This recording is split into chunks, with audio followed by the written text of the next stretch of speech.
Hello, I'm Michelle Paver, and I wrote Wakenhyrst, which has just been published in Italy by Neri Pozza. Wakenhyrst is a quintessentially Gothic novel.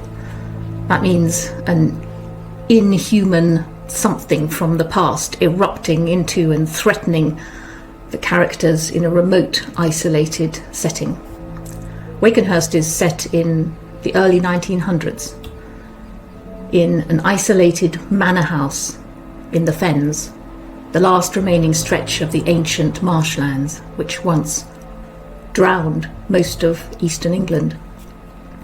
The heroine, Maud, is a young upper-class girl whose life is dominated by her father. He's fanatically religious.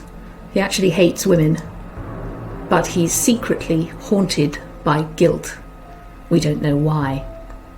And one day, in the local graveyard, he finds the remains of a medieval painting, devils dragging sinners into hell. His guilt starts to surface. Maud's life becomes a battle of wills with her father. Is he going mad? Or is there really something inhuman out there in the Fens? The bones of the story came to me in just a few weeks and completely by chance, which actually, when you think about it, is pretty Gothic.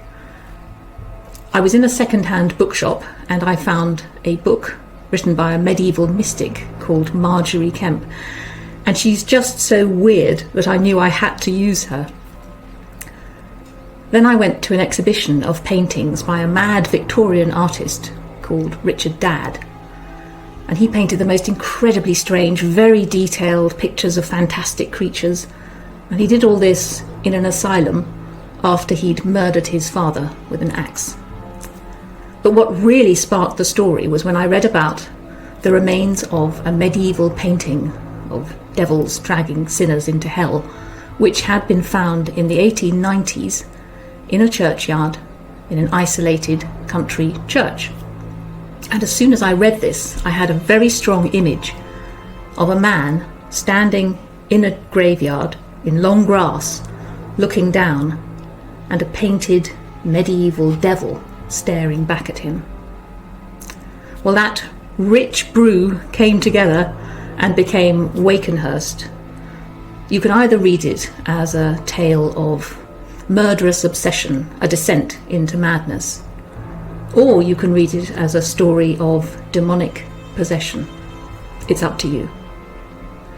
Either way, I think it's the best thing I've ever written, and I really hope you enjoy it.